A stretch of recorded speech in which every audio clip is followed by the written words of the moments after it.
অকণমান হেঁচা মাৰি দিয়ক গুৰিটো।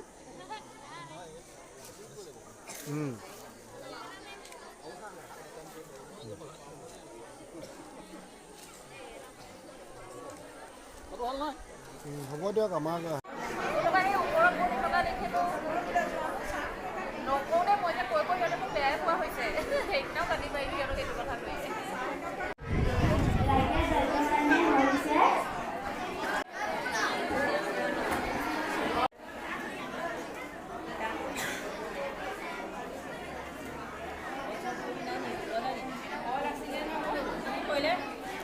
দেখা পাইছোঁ আপোনালোকে ইয়াত ঘৰুৱা এটা অনুষ্ঠান যিহেতু হাঁহৰ উচ্চতৰ মাধ্যমিক বিদ্যালয়ত আজি তিনিদিনীয়া কাৰ্যসূচীৰে ইয়াতে বিশ্ব দিৱস আজি উদযাপন কৰিছে কি ক'ব?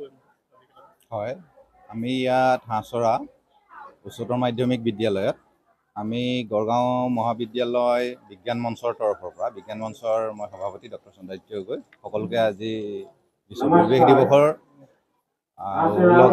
শুভেচ্ছা জনাইছোঁ। আৰু আমি ইয়াত হাঁহচৰা উচ্চতৰ মাধ্যমিক বিদ্যালয় আৰু ভূমি সংৰক্ষণ বিভাগ যোৰহাট ডিভিজনৰ লগত সহযোগিতাত আমি কাৰ্যসূচী পালন কৰিছোঁ।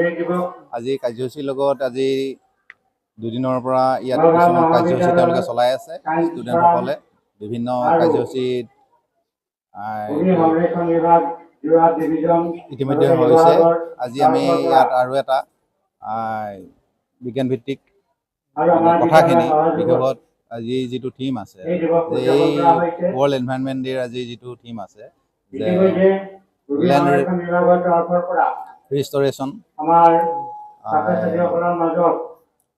ডিজাৰ্টিফিকেশ্যন এণ্ড ড্ৰাফ্ট ৰিচাইলেঞ্চ, এইটো ভূমি সংৰক্ষণ, ভূমি পুনৰুস্থাপন, এইটো আমাৰ যিটো কয় মৰুভূমিকৰণ যিটো আগ্ৰাসন বাঢ়ি আহিছে সেইটো প্ৰতিৰোধকৰণ আৰু খৰাং মানে প্ৰতিৰোধকৰণৰ যিটো সমস্যা হৈছে, কাৰণ দায়িত্ব আহি পৰিছে, তাৰ কাৰণে কেনেকৈ কি কৰিব লগা হ'ব আৰু বিশেষকৈ মানে ভূমি যিটো প্ৰদূষণ হৈছে সেইখিনিৰ ওপৰত নিৰ্দিষ্টভাৱে আমাৰ সমল ব্যক্তিয়ে ইয়াত পাৱাৰ পইণ্ট প্ৰেজেণ্টেশ্যনত ছাত্ৰ ছাত্ৰীসকলক বুজাই দিব পৰাকৈ এটা বক্তৃতাৰ আয়োজন কৰা হৈছে।